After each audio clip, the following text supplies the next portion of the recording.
জন্য যা যা করেছেন তার মূল্য আপনি কখনোই পরিশোধ করতে পারবেন না। আপনার মা তার দেহের মধ্যে আপনাকে নিয়ে বেরিয়েছেন, তার রক্ত বিসর্জনের কারণেই আপনি পৃথিবীর মুখ দেখতে পেরেছেন। আপনাকে জন্ম দিতে গিয়ে তার প্রায় মৃত্যুই হয়ে গিয়েছিল। আপনি যখন নিজের যত্ন নিতে পারতেন না, তখন আপনার বাবাই আপনার সব প্রয়োজন মেটানোর ব্যবস্থা করেছেন।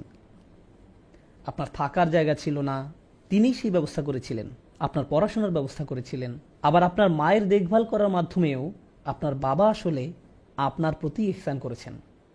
আর আপনার মায়ের দেখভাল করার মাধ্যমেও আপনার বাবা আসলে আপনার প্রতি ইহসান করেছেন। কেন এমনটা বলছি?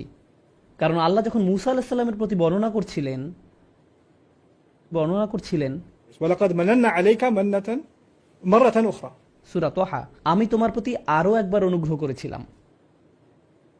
তো তার প্রতি আল্লাহর অনুগ্রহের একটা অংশ ছিল ফারাদাদনাহু যে আমরা তোমাকে তোমার মায়ের কাছে ফিরিয়ে দিয়েছিলাম, কাই তাকাররা আইনুহা ওয়ালা তাহজান, যাতে সে চোখের পানি না ফেলে, যাতে তার চোখ শীতল হয়ে যায়, যাতে সে আর কষ্ট না পায়। যখন আল্লাহ তার মায়ের যত্ন নিচ্ছিলেন, আল্লাহ বলছেন আমি আসলে তোমাকেই অনুগ্রহ করছিলাম। তাই যখন আপনার মায়ের প্রতি ভালো কিছু করা হচ্ছে, তখন আসলে আপনার প্রতিও অনুগ্রহ করা হচ্ছে। আপনি হয়তো বলবেন আমি জানি আম্মু আমার যত্ন নিয়েছে, কিন্তু আব্বু তো কিছু করেনি। আপনার বাবা যে স্বামী হিসাবে আপনার মায়ের দেখাশোনা করে যাচ্ছেন, আপনাদের দুজনেরই এটাই একটা অনুগ্রহ যা আপনি শোধ করতে পারবেন না, আপনি যদি আর কিছু নাও করে থাকেন। তাই বাকি সম্পর্কের ক্ষেত্রে আপনি হয়তো অন্যদের ভালো করছেন, কিন্তু বাবা মায়ের বেলায় আপনি আসলে এমন ঋণ পরিশোধ করছেন যা আসলে শোধ হওয়ার ঊর্ধ্বে। এটা অসম্ভব। আর আমরা সারা জীবনই এর জন্য ঋণী থেকে যাব। এটা অসম্ভব। তাই আপনার সর্বোচ্চটা দিলেও তা যথেষ্ট হবে না। তবুও আপনি আপনার সেরাটা দিয়েই চেষ্টা করবেন। সেজন্য এটা বলা হচ্ছে অবিল ওয়ালিদাইনি ইহসানা। এটা হলো আপনার দায়িত্বের প্রথম অংশ। এর সাথে অন্যদিকেও আপনাকে ভারসাম্য বজায় রাখতে হবে। আপনাকে আপনার স্ত্রী এবং সন্তানদের অধিকার পূরণ করতে হবে, আপনার ভাই বোনের অধিকার পূরণ করতে হবে, এমনকি নিজের প্রতি অধিকারের দিকেও খেয়াল রাখতে হবে। এসব কিছুতেই আপনাকে ভারসাম্য রক্ষা করতে হবে। সেরাটা দিয়েই চেষ্টা করবেন। আর তা না করতে পারলে আপনি কারো না কারো উপর জুলুম করে ফেলবেন, হয় আপনার নিজের প্রতি বা আপনার সন্তানের প্রতি ইত্যাদি। অনেকে আছেন যারা বাবা মাকে দিতেই থাকেন, এরপর নিজের সন্তানদের অধিকার লঙ্ঘন করে ফেলেন। আবার কোনো কোনো পিতামাতা আছেন যারা শুধু চাইতেই থাকেন, তারা তাদের অধিকারের চেয়েও বেশি পাওয়ার আকাঙ্ক্ষা করেন। তারা কোরআনের আয়াত দিয়ে হয়তো বলবেন তুমি আমার জন্য যতই করো না কেন তা যথেষ্ট নয়, তাই তোমার সব কিছুই আমাকে দিয়ে দাও। আর তারা ওই আয়াতই আপনার উপর খাটাবে।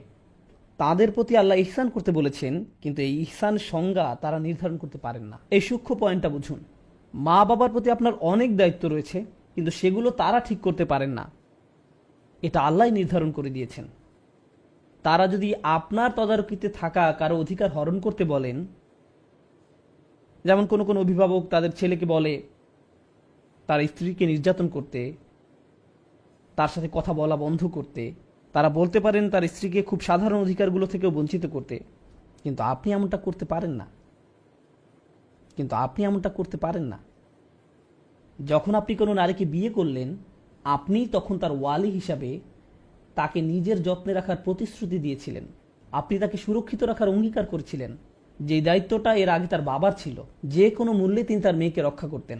ওয়া আখাযনা মিনকুম মিসাকান গলিযা, নারীরা তোমাদের কাছ থেকে সুদৃঢ় অঙ্গীকার গ্রহণ করেছে। এখন স্ত্রীর দেখাশোনা করা আপনার দায়িত্ব। তাই আপনার পিতামাতা যাই বলুক না কেন, আপনি আপনার স্ত্রীর প্রতি অবিচার করতে পারেন না। এর উল্টোটাও সত্য, স্ত্রীর কথা শুনে আপনি আপনার বাবা মায়ের সাথে অন্যায় করতে পারেন না। তাহলে এর অর্থ কি দাঁড়ায়? আমি নিজেকেও মনে করিয়ে দিচ্ছি, এই জীবনে কেউ না কেউ আপনার প্রতি অখুশি থাকবেই। সব সময় পুরুষ হিসেবে জীবনযাপনের জন্য আপনাকে অভিনন্দন, আমাদের দলে আপনাকে স্বাগতম। কেউ না কেউ নারাজ থাকবেই আপনার ব্যাপারে। বাবা বলবেন তুমি ভালো সন্তান হওনি, মা বলবেন তুমি আমার চেয়ে বউকে বেশি ভালোবাসো, স্ত্রী বলবেন তুমি খালি বাবা মায়েরই খেয়াল রাখো, আমি তো তোমার কেউ না। বাচ্চারা বলবে তুমি শুধু দাদা দাদিরই যত্ন নাও, আমাদেরকে পাত্তাই দাও না।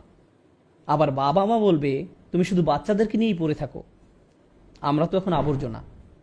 সবাই ভাববে যে আপনি কিছুই করেন না, আপনি পুরোই অকর্মা। হয়তো কেবল জানাজাতি আপনার ব্যাপারে ভালো কিছু বলা হবে। ও অনেক ভালো মানুষ ছিল, ভালো মানুষ ছিল।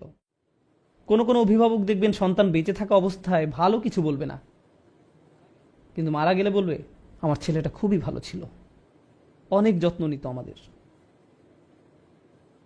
তো পুরুষ হিসাবে আপনি এটা মনে রাখবেন, এমন জীবন আশা করবেন না যেখানে কেবলই আপনার প্রশংসা করা হবে। সব কিছু সহ্য করতে শিখুন। আপনি কোনো ফেরেশতা নন, আপনি মানুষ। যখন সবাই আপনাকে নিয়ে টানাটানি করছে, কেউই আপনার প্রতি সন্তুষ্ট না, তখন কোনো না কোনো সময় আপনি ভেতরে কিছুটা ভেঙে পড়বেন। আস্তে আস্তে এক সময় আপনি সব কিছু মিলিয়ে চলতে পারবেন না। দুটো ব্যাপারে আপনাকে ব্যালেন্স করে চলা শিখতে হবে। দুটো ব্যাপারে আপনাকে ব্যালেন্স করে চলা শিখতে হবে।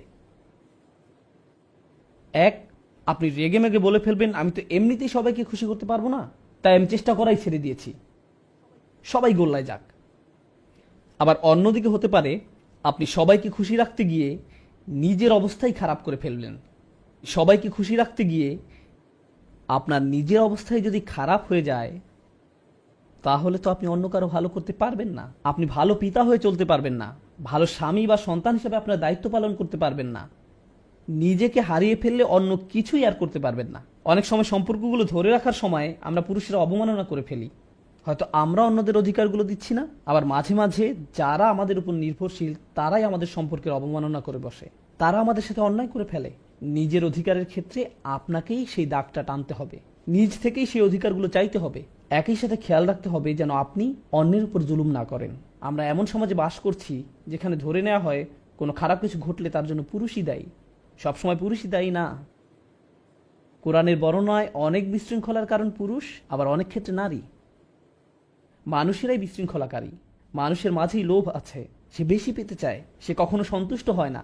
আর আপনি যেসব সম্পর্কের মাঝে যুক্ত তাতে সকলেই সবসময় আপনার কাছ থেকে বেশি পেতে চায়। আপনাকেই সেই সীমারেখা টানতে হবে। আর ঘুমোতে যাওয়ার সময় আপনি যেন বলতে পারেন আমি সবার সাথে ইনসাফ করে চলেছি, আমি আমার স্ত্রী সন্তানদের কম দেইনি, আমি আমার কর্মক্ষেত্রে ঠিক থেকেছি, আমি আমার বাবা মায়ের অধিকার লঙ্ঘন করিনি। আর আপনার বাবা মাকে বাস্তবিকভাবে বুঝিয়ে বলতে হবে যে আপনি আপনার সর্বোচ্চ চেষ্টাটা করেছেন। বাস্তবিক অর্থে বলছি, বাস্তবিক অর্থে বলছি, আমি আদর্শিকভাবে বলছি না, বাস্তবিক অর্থে বলছি। কুরআন বাবা মায়ের অধিকার খুবই গুরুত্ব দিয়েছে। ইব্রাহিম আলাইহিস সালাম কি তার বাড়ি ছেড়ে চলে যাননি? হ্যাঁ, গিয়েছেন। তিনি সেখানে থেকে যেতে পারতেন, আর তাকে মারধর করা চালিয়ে যাওয়া হতো। অনেক সাহাবীদেরকেই খুব কঠিন অবস্থার সম্মুখীন হতে হয়েছিল, যেমন সাদ ইবনে আবি ওয়াক্কাস রাদিয়াল্লাহু তাআলা আনহু। তার মা বলেছিলেন আমি না খেয়ে মরে যাব কারণ তুমি মুসলিম হয়েছো। আমি ইসলামকে ঘৃণা করি, আমি তোমার মুসলিম হওয়া মেনে নিতে পারবো না। অথচ তার মা একাকী তাকে লালন পালন করেছিলেন। মাকে কিছু না খেতে দেখে তার নিজেরই খুব খারাপ লাগছিল, কিন্তু তিনি ইসলাম ত্যাগ করতে পারেননি। অনেক সময় মানসিক অত্যাচার শারীরিক নির্যাতনের চেয়েও অনেক বেশি কাঁদায়। আর সেই মানুষগুলোই আমাদের বেশি কষ্ট দেয়, আর সেই মানুষগুলোই আমাদের বেশি কষ্ট দেয় যারা আমাদের বেশি আপন, যারা আমাদের বেশি আপন। শারীরিক নির্যাতনের ক্ষেত্রে চিহ্নগুলো আমরা দেখতে পারি, কিন্তু মানসিক অত্যাচার চিহ্নিত করা কঠিন। আমার আজকের আলোচনার বিষয় দুটি। এক, নিজের দিকে ভালোভাবে তাকিয়ে দেখুন আপনি নিজে দোষী কিনা, আপনি অবিচার করছেন কিনা। দুই, নাকি আপনার উপরই কোনো অবিচার করা হচ্ছে। আপনার উপর অনেক বিষয় নির্ভর করে। যদি আপনার প্রতি অন্যায় চলতে থাকে তাহলে একসময় আপনি ভেঙে পড়বেন, নিজের দায়িত্বগুলো ঠিকমতো পালন করতে পারবেন না। সুতরাং অন্যকে খুশি করা নিয়ে দুশ্চিন্তা করবেন না। মানুষকে সন্তুষ্ট করা এমন এক গর্ত খোঁড়ার মতো যার কাজের কোনো শেষ নেই। আপনার কাজ তাই আল্লাহকে খুশি করা। আপনি যদি এখনই মারা যান তাহলে যেন আল্লাহর সামনে দাঁড়িয়ে পূর্ণ চেতনা নিয়ে বলতে পারেন হে আল্লাহ, আমি কারো অধিকার কম দেইনি, আমি কারো প্রতি অবিচার করিনি। আমি জানি তারা সবাই হয়তো এমনটা মনে করে না, কিন্তু তুমি আর আমি জানি আমি কতটুকু করেছি বা করিনি। এটাই ইহসান। ইহসান হলো আত্মসচেতনতা। আপনি যদি অন্য মানুষের স্ট্যান্ডার্ড অনুযায়ী চলতে যান তাহলে আপনি যাই করেন না কেন আপনার 12টা বেজে যাবে, আপনার 12টা বেজে যাবে। আমাদের মা বাবারা হয়তো এমন পরিবেশে বড় হয়েছেন যে আপনি হয়তো কোনো হাসপাতালে কার্ডিয়াক সার্জারির হেড, বা আপনি হয়তো আপনার ভাই বোনদের মধ্যে সবচেয়ে ভালো, কিন্তু তাও তারা বলবে তোমার কাছ থেকে আমি আরো বেশি আশা করেছিলাম। বাকি সবাই আপনার তারিফ করে, কিন্তু তারা বলবে তুমি এমন কেন, তুমি আমাকে হতাশ করলে, কোনো কিছুই যথেষ্ট হবে না। এটাও ঠিক আছে, তারা হয়তো ভাবে যে আপনি যথাযথ ভালো হতে পারেননি। আপনার স্ত্রীও এমনটা ভাবতে পারেন। তিনি হয়তো আপনাকে ছোট করে কথা বলেন, এমনভাবে কথা বলেন যেন আপনি কোনো আবর্জনা। সন্তানেরা হয়তো আপনাকে কষ্ট দেয়, আমি জানি না, কিন্তু একটা কথা মনে রাখবেন, আল্লাহর সাথে আপনাকে সৎ থাকতে হবে। আপনি যাতে বলতে পারেন আমি আমার দায়িত্ব ঠিকমতো পূরণ করেছি, আমি কারোর সাথে অন্যায় করিনি। এটাই হলো ও আবুদুল্লাহ ওয়ালা তুশরিকু বিহি শাইআন ওয়া বিল ওয়ালিদাইনি ইহসানা। এটুক ঠিক করে চলাই একটা বড় কাজ। এরপর তারা যাই বলুক সেই ভার আল্লাহর কাছে, সেটা আল্লাহ আপনার উপর চাপিয়ে দেননি। এরপর আসে নিকটাত্মীয়দের কথা, তাদের দিকেও খেয়াল রাখতে হবে। প্রতিবেশীর অধিকার, তাদের দিকে খেয়াল রাখতে হবে। প্রতিবেশীর অধিকার, নিকটাত্মীয়দের কথা, তাদের দিকেও খেয়াল রাখতে হবে। অনেক আলেমরা বলেন আপনার বন্ধুরাও এই আওতায় পড়ে, বিশেষ করে যেসব বন্ধু আপনার বাসার কাছে থাকে, তাদের কিছু প্রয়োজন কিনা সেদিকে খেয়াল রাখা। আপনি যত বেশি অন্য মানুষের দিকে খেয়াল রাখবেন, আল্লাহ তত বেশি আপনার যত্ন নেবেন। এদিক থেকে ভাবলে এটা আসলে নিজের দিকেই খেয়াল রাখা।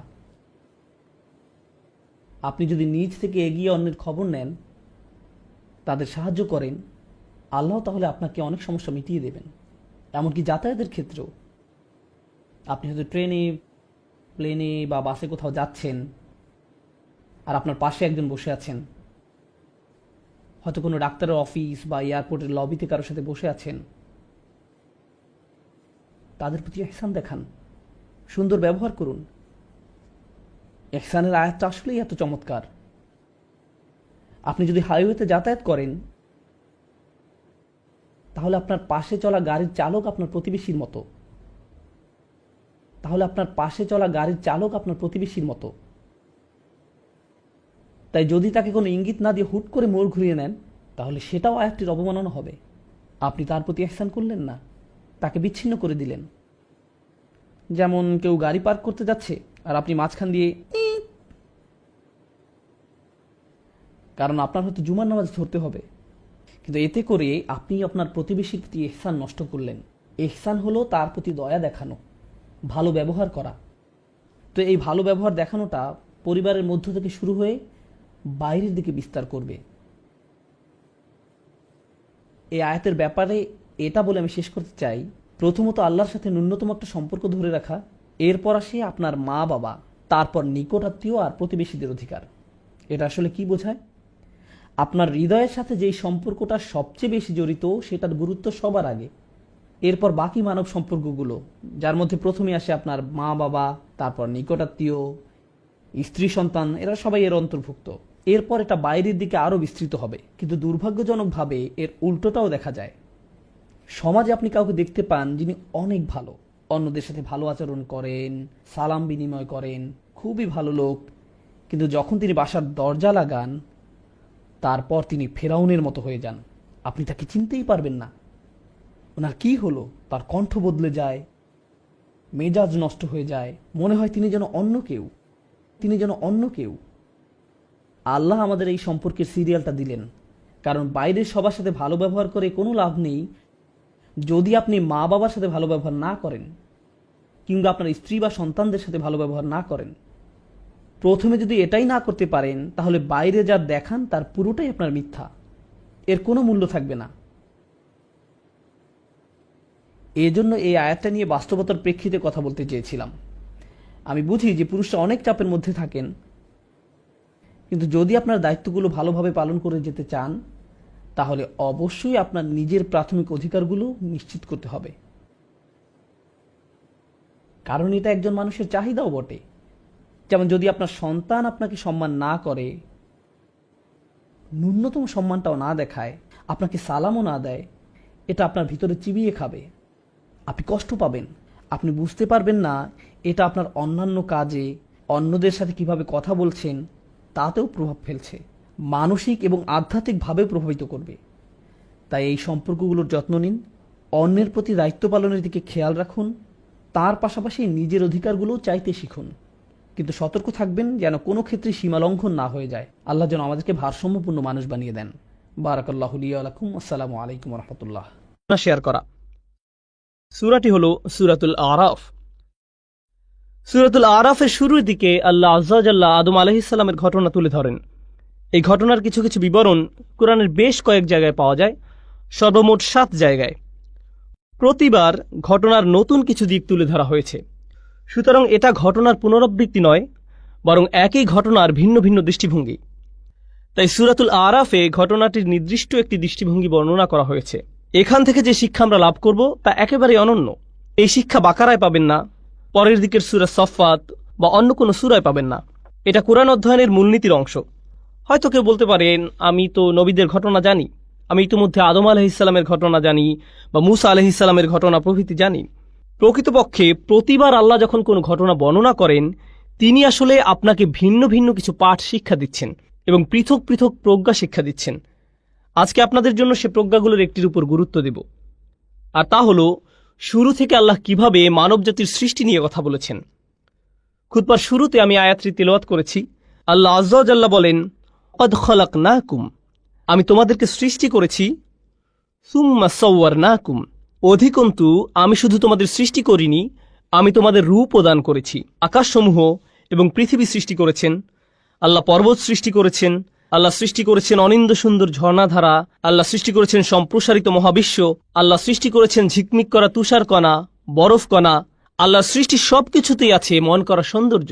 আল্লাহ স্বাভাবিক বর্ণনা ভঙ্গির বাহিরে গিয়ে কোনো কিছুর সৌন্দর্য বর্ণনা করেন না, শুধু এটা বলেন যে তিনি অমুক জিনিস সৃষ্টি করেছেন।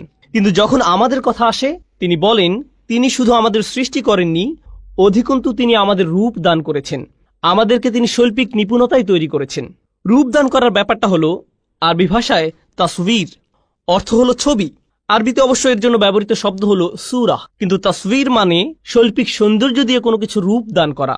এখানে যে ব্যাপারটা বোঝানো হচ্ছে, এটা করা হয়েছে এক ধরনের শৈল্পিক চেতনা থেকে, প্রয়োজন থেকে করা হয়নি।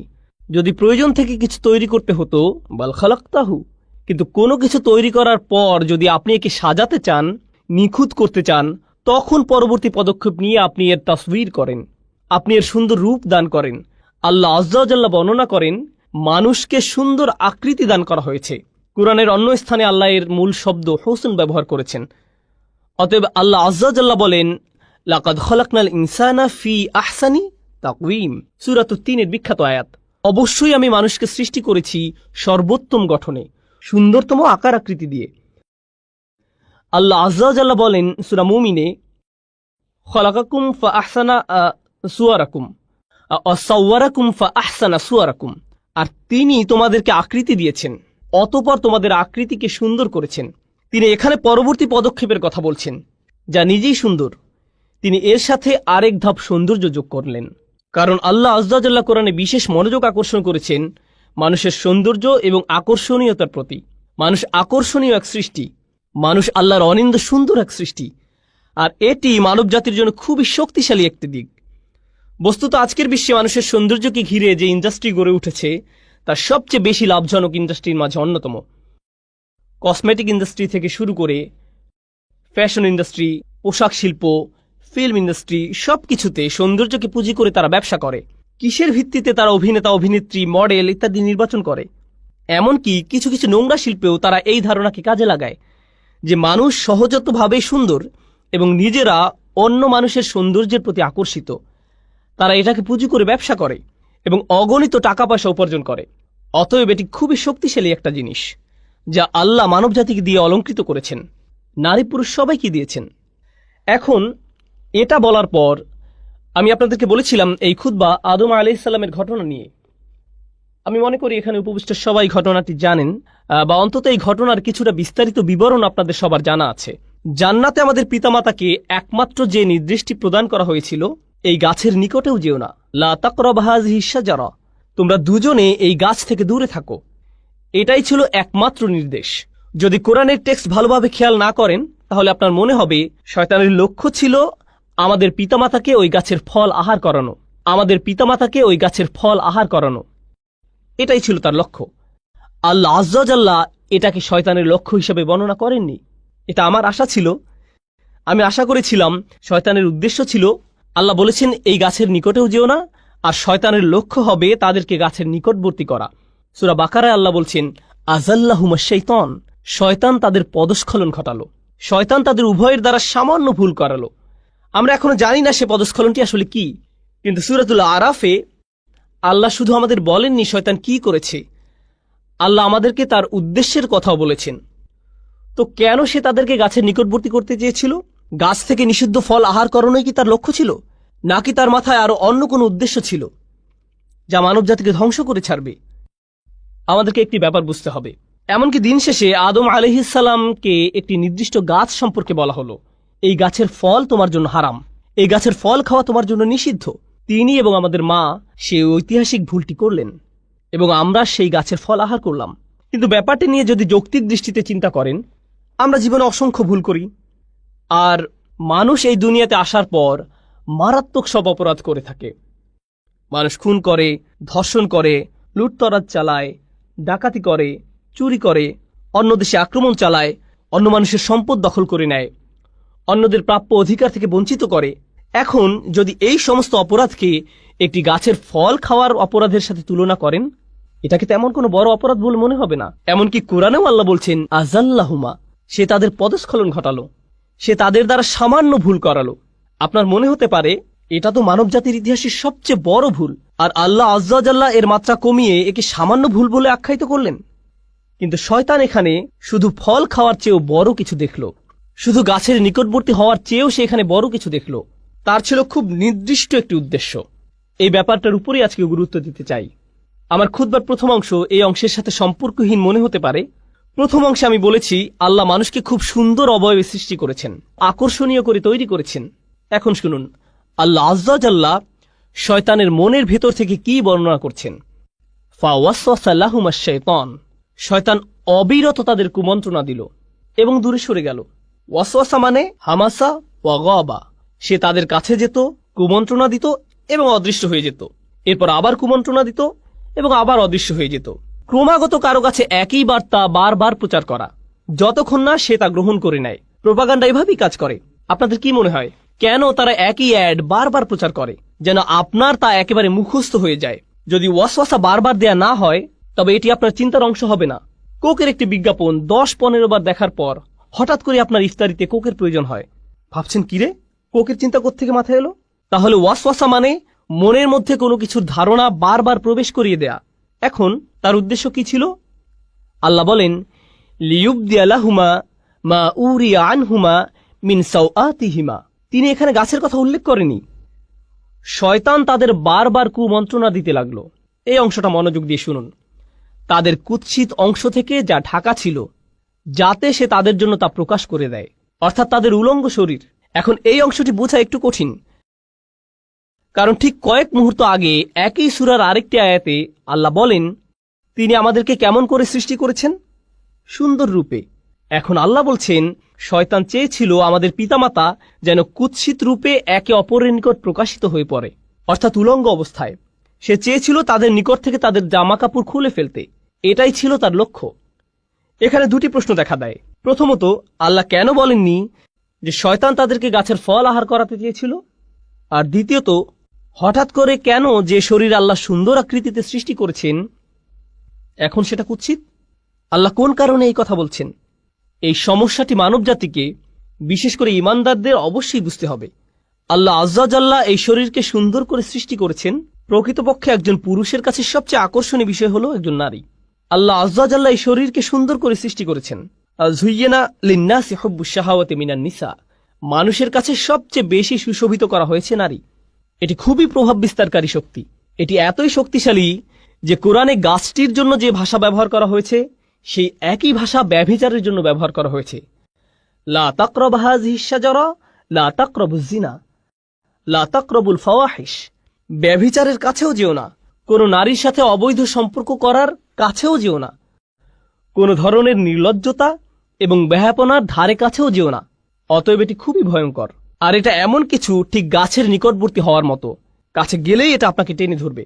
ভেবেছিলেন এটা তো শুধু দৃষ্টি বিনিময়, তাকে দেখে পছন্দ হয়ে গিয়েছিল, এরপর আবার তাকালেন, সে মুচকি হাসি দিল, আপনিও হাসলেন, এখান থেকে ধীরে ধীরে একটা চক্রের মধ্যে আটকে গেলেন।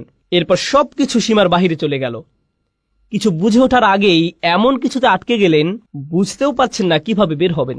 সুতরাং কাছে না যাওয়ার উপদেশটি উত্তম একটি উপদেশ, কারণ আপনি জানেন না কোথায় থামতে হবে।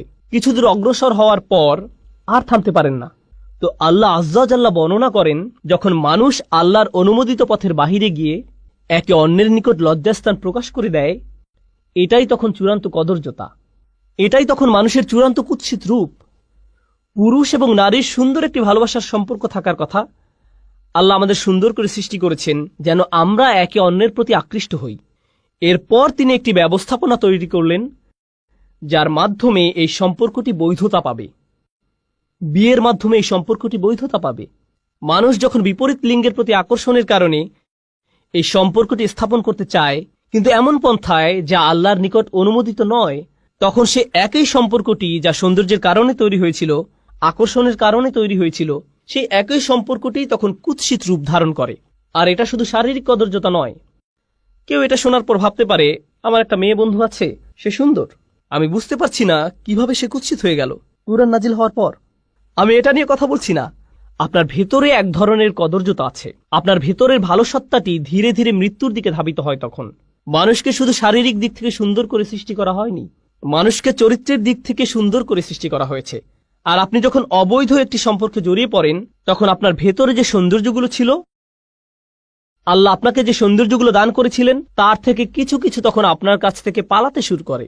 আপনার ভেতর থেকে টেনে হিঁচড়ে বের করে ফেলা হয়। ফলে দেখবেন, যখন কোনো যুবক ছেলে কোনো মেয়ের সাথে অবৈধ সম্পর্কে জড়িয়ে পড়ে, বা কোনো মেয়ে কোনো ছেলের সাথে, তখন লক্ষ্য করবেন তারা দিন দিন তাদের পিতামাতার সাথে বদমেজাজি আচরণ থেকে আরো বেশি বদমেজাজি আচরণ করতে থাকে। তাহলে দেখা যাচ্ছে এই সম্পর্কটি তাদের জীবনের অন্যদিকে কদর্যতা নিয়ে এসেছে। আপনি বুঝতেও পারবেন না তার এরকম পরিবর্তনের কারণ কি। এটাই হলো সাওয়া বা কদর্যতা। প্রসঙ্গত, কুৎসিতের আরবি হলো কবাহা, এটা কাবিহ, এটা কুৎসিত। তাহলে সাওয়া অর্থ কি? আরবিতে সাওয়া মানে লাশ।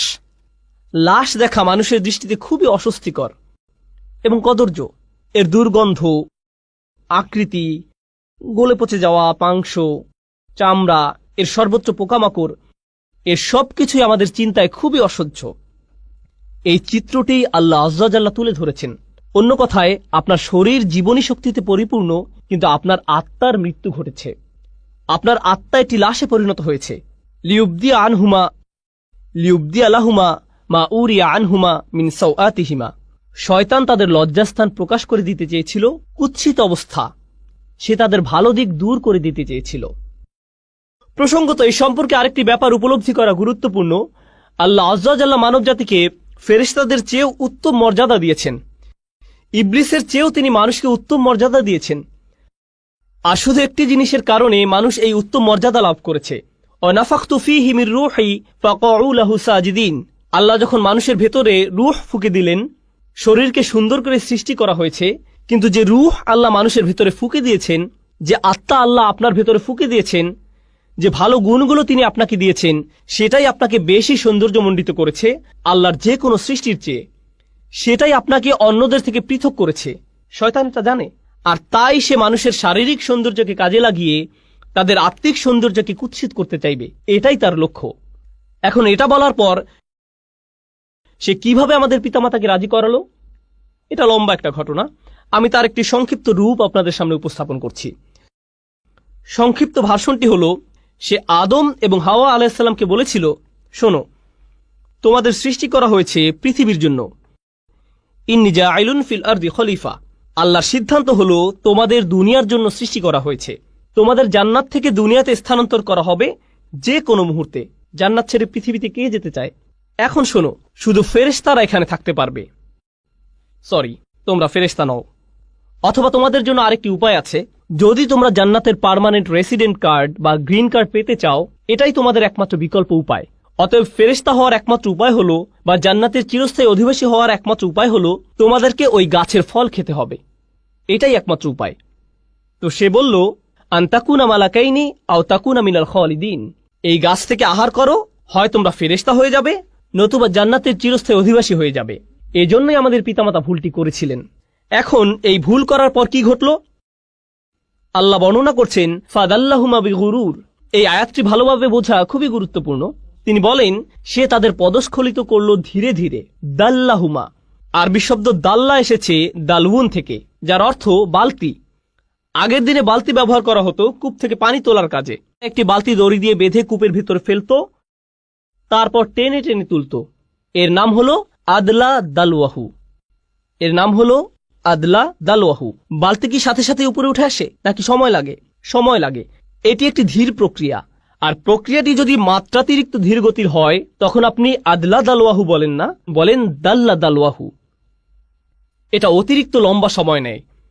শয়তানকে বর্ণনা করা হয়েছে সে তাড়াহুড়ো করে না, সে আপনাকে পথভ্রষ্ট করতে চায়, কিন্তু সে সময় নিয়ে ধীরে ধীরে করবে। সে আপনার কাছে আসে, আপনি বলেন আউযুবিল্লাহি মিনাশ শাইতানির রাজিম, সে তখন বলবে ওকে, আমি একটু পর আবার আসব, চিন্তা করো না, আমাদের হাতে সময় আছে। সে একটু পর আবার আসবে, এরপর আবার আসবে, এরপর আবার আসবে। আপনাকে অবিশ্বাসী বানানোর জন্য বা আপনাকে দিয়ে পাপ করানোর জন্য সে আপনার উপর প্রতিবার 1% করে কাজ করবে। আর এটা অনুধাবন করা খুবই গুরুত্বপূর্ণ। মনোবিজ্ঞানে তারা একটি বিশেষ বিষয় পরীক্ষা করে দেখে, এর নাম হলো স্লো বয়েল, ধীর গতির সিদ্ধ। তারা একটি ব্যাঙকে নিয়ে ফুটানো পানিতে ছেড়ে দেয়, এটি তখন সাথে সাথে লাফ দিয়ে বের হয়ে যায়। এরপর ব্যাঙটাকে নিয়ে স্বাভাবিক পানির একটি পাত্রে ছেড়ে দেয়, আর তারা পাত্রটির নিচে ধীরে ধীরে তাপ দিতে থাকে। এক সময় তাপমাত্রা তীব্র আকার ধারণ করে, কিন্তু ব্যাঙটা কখনোই লাফ দিয়ে বের হয় না, সেখানেই তার মৃত্যু ঘটে। সে এমনকি বুঝতেও পারে না যে তার তাপমাত্রা ধীরে ধীরে বৃদ্ধি পাচ্ছে। শয়তান আপনাকে দিয়ে হারাম কাজ তাৎক্ষণিক করাতে চায় না, কারণ আপনি বুঝতে পারেন এটা একটা ভুল। আপনি আল্লাহর আশ্রয় প্রার্থনা করেন, তো সে আপনার কাছে আসবে নির্দোষ সব বিষয় নিয়ে। আপনি তখন ভাববেন এতে আর কি সমস্যা, মানুষ এটাকে শুধু শুধু খারাপ মনে করে, কিন্তু আপনি বুঝতেও পারবেন না। এরপর সে আপনার কাছে এসে সামান্য একটু পদস্খলন ঘটাবে। আপনার আশেপাশের সবাই বলবে এটা করো না। আপনি তখন মুখ ঘুরে বলবেন এটা কি হারাম? আমি এমন কি করেছি? আমি কি কাউকে খুন করেছি? কি ভুল করেছি আমি? শয়তান ঠিক এই কাজটাই করে। দাল্লাহুমা বিগুরুর। সে আমাদের পিতামাতার সাথেও সব ধরনের প্রতারণার মাধ্যমে এই পদ্ধতি অবলম্বন করেছিল। ব্যাপারটা ইন্টারেস্টিং যে আরবিতে গুরুর মানে প্রতারণা, আবার এর দ্বারা অহংকার বোঝায়। সে মানুষের অহমিকা জাগিয়ে দেয়। মানুষ যখন ছোটখাটো ভুল করে আর কেউ সে ভুল ধরিয়ে দিলে বা স্মরণ করিয়ে দিলে, এটা স্বামী হোক বা স্ত্রী হোক, বাবা হোক বা মা হোক, কেউ ভুল ধরিয়ে দিলে সাথে সাথে সে মাগরুর হয়ে ওঠে, সাথে সাথে রাগান্বিত হয়ে ওঠে। না, কি বলছো তুমি? তুমি কে আমার ভুল ধরার? এভাবে তাদের ইগো ভালো হওয়ার পথ বন্ধ করে দেয়। যে সমস্যাটা শয়তানের নিজের ছিল, অহংকারের সমস্যা। যাই হোক, অনেক সময় ধরে চেষ্টা করার পর সে সফল হলো। সে আমাদের পিতামাতাকে মুহূর্তের মধ্যে গাছের কাছে নিয়ে যেতে পারেনি। সে তাদের কুমন্ত্রণা দিল, আর তারা সাথে সাথে বলে উঠল ভালো বুদ্ধি, ঠিক আছে চলো। না না না, এতে অনেক লম্বা সময় লেগেছিল তারা সেখানে যাওয়ার পূর্বে। অবশেষে তারা তাদের আদি ভুলটি করে ফেলল। আল্লাহ আযজা জাল্লা বলেন বাদাত লাহুমা সাওআতুহুমা। তাদের উলঙ্গতা, তাদের কদর্যতা প্রকাশিত হয়ে পড়ল। এটা পরস্পরের নিকট প্রকাশিত হয়ে গেল। তাদের জামা কাপড় খুলে গেল। এই কাজের ফলস্বরূপ তাদের কাপড় খুলে গেল। এটি আসলে কোরআনের শক্তিশালী একটি দার্শনিক প্রতীকী শিক্ষা। আমরা শুধু এর ভাবকে আক্ষরিক অর্থে গ্রহণ করি না, কিন্তু এর ভেতরে রয়েছে বহু প্রজ্ঞা। যখন মানবজাতি হারামের পথ অবলম্বন করে, হোক সেটা হারাম খাদ্য, হারাম উপার্জন, হারাম আচরণ, যখন আমরা সিদ্ধান্ত গ্রহণ করি যে আমরা আল্লাহর বিধান অমান্য করব, যখন আল্লাহ বলেন অমুক কাজ থেকে দূরে থাকো কিন্তু আপনি তার থেকে দূরে থাকেন না, তখন ধীরে ধীরে কিন্তু নিশ্চিত রূপে আপনি আপনার লজ্জাশীলতা হারিয়ে ফেলবেন। আপনি আপনার হায়া শরম হারিয়ে ফেলবেন। জিহ্বা দিয়ে নোংরা শব্দ বের হবে। এর উপর নিজের কোনো নিয়ন্ত্রণ থাকবে না। আপনি নির্লজ্জ হয়ে পড়বেন কথায়, নির্লজ্জ হয়ে পড়বেন দৃষ্টিতে, নির্লজ্জ হয়ে পড়বেন কাজের ক্ষেত্রে। এভাবে শুধু পতন হতে থাকবে। আর এই সব কিছুর শুরু হয়েছিল আপাত দৃষ্টিতে এর সাথে সম্পর্কহীন একটি ব্যাপার থেকে, আদম হওয়ার ক্ষেত্রে একটি গাছের ফল খাওয়া থেকে। আর আমাদের ক্ষেত্রে যখন কোনো ব্যাপারে আমরা আল্লাহকে অমান্য করব, তার নিষিদ্ধকৃত বস্তুর নিকটে যাব, আমাদেরকে দেয়া আল্লাহর শ্রেষ্ঠ উপহার, আমাদের হায়া, আমাদের লজ্জা, আমাদের শালীনতা, আমাদের সংকোচের চেতনা চুরমার হয়ে যাবে। আমরা এর অযোগ্য হয়ে পড়ব। তারা যখন এই কাজ করলো, তাদের কাপড় খুলে গেল। ফলে তারা কি করলো? অতফিকা ইয়াখসিফানি আলাইহিমা মিন ওয়ারাকিল জান্নাহ। তারা সাথে সাথে জান্নাতের পাতা দিয়ে নিজেদের ঢাকতে শুরু করলো। তারা অপমানিত হলো এবং নিজেদের লজ্জা ঢাকতে লাগলো। আমরা এখান থেকে কি শিখছি? পরস্পরের সম্মুখে উলঙ্গ না হওয়াটা আদম সন্তানের প্রকৃতিতেই আছে। পোশাক পরিচ্ছদ পরে থাকা, নিজেদের লজ্জা ঢেকে রাখা, এটা আদম সন্তানের সহজাত প্রকৃতিতে স্থাপন করে দেয়া হয়েছে। এজন্য মানবজাতির সকলে সহজাতভাবে নিজেদের ঢেকে রাখতে পছন্দ করে। বাচ্চা মেয়ে বা বাচ্চা ছেলে সামান্য বুদ্ধি হলেই 2 বছর বয়স, 3 বছর বয়স বা 4 বছর বয়স, খুবই ছোট, তাদের কোনোভাবেই এখনো বুদ্ধিমান সচেতন প্রাণী বলা যায় না। কিন্তু মা জামা পরানোর সময় বাবা যদি সামনে এসে যায়, তারা লজ্জিত হয়ে পড়ে, তারা কম্বলের নিচে লুকিয়ে পড়ে। আল্লাহ মানবজাতির ভেতরে প্রাকৃতিকভাবেই লজ্জার চেতনা স্থাপন করে দিয়েছেন। কিন্তু তখন কি হয়, যখন শয়তান কুমন্ত্রণার পর কুমন্ত্রণা দিতে থাকে, সে কুৎসিত সবকিছুকে মানুষের নিকট সুন্দর হিসেবে উপস্থাপন করে